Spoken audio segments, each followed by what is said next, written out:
As we head into the holiday season, we'll soon be gathered around the table with loved ones and friends.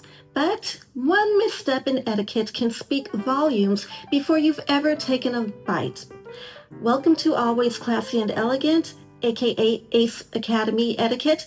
I'm Brandy, and I am a certified international etiquette consultant, and I'm here to help you be your best.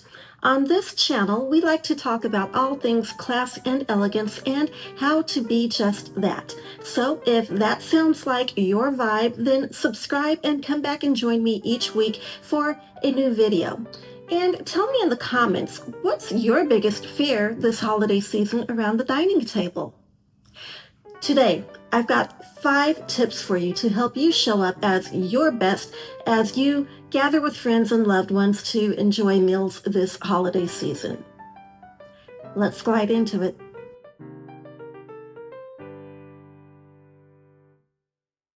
First, tip 1 is napkin etiquette. Ladies, as soon as you sit down, place your napkin in your lap. And remember, your napkin is for dabbing only. We're not going to wipe, we're not going to smear anything, certainly not going to use it to blow your nose. In fact, we never blow our nose at the table. If you need to do so, then excuse yourself and step away from the table, far enough away, out of earshot and line of sight, and take care of that. And speaking of leaving the table, should you need to do so, place your napkin in your seat, not on your plate or not on the table. You don't need to make an ordeal of it. Just place it on your seat, and when you return, pick it up and simply place it back on your lap. Now, when you're done with the meal, simply place it to the left of your plate. It can be slightly folded or even crumpled a bit. You don't need to rearrange it into any nicely folded pattern. Just place it to the left of your plate, and that's that.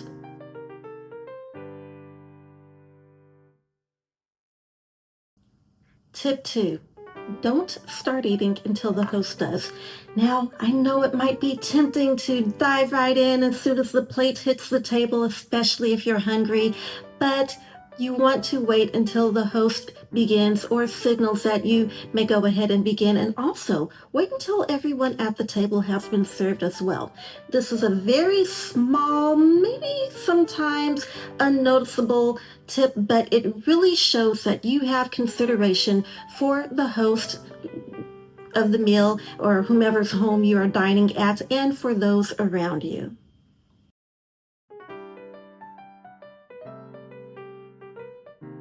Tip 3, utensil use and resting positions. Mastering the use of your knife and fork make you instantly look more polished. I have a quick story to tell you about a previous coworker who's now also still a friend. At this particular company, we used to gather around the table in the boardroom and have lunch every Friday, and most of us would take our knife or our fork and use it as a knife to cut food, and we'd eat with usually just the fork in our right hand. And she came along and she would use her knife and her fork, and I thought she really looked so polished and so dainty and elegant, and it made me want to start making sure that I use my knife and fork thereon as well. So that is one simple thing that you can do that will instantly make you look more polished. Now, are you taking a break from eating? That's perfectly fine. You want to rest your knife and fork in a V position on your plate.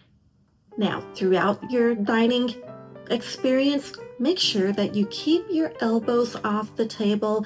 Wrists are okay, but elbows should never be on the table during the meal. And when you are finished, simply rest your knife and fork in the 6 o'clock position. Do you want to learn more about the full place setting and utensil use? Well, my etiquette course, Elegant Dining, Mastering Table Grace and Etiquette, is available now, and I walk you through these things in a way that is practical and empowering and elegant. So the link is below, and it makes for the perfect polish or holiday gift. Let's move on to tip number 4.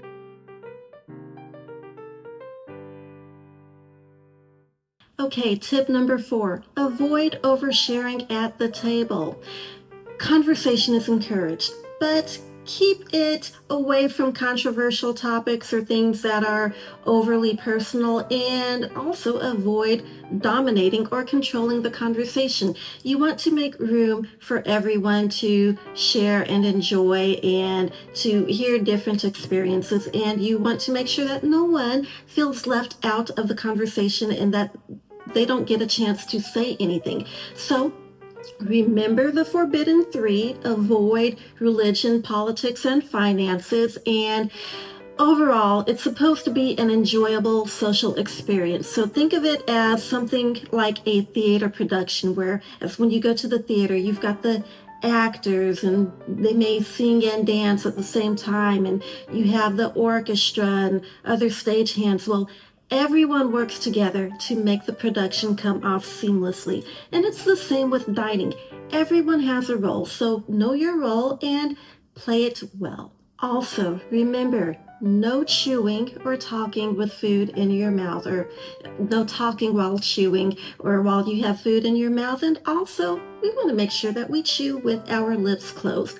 These are very simple things, but these small details really, they add up, stack up to make a huge impact.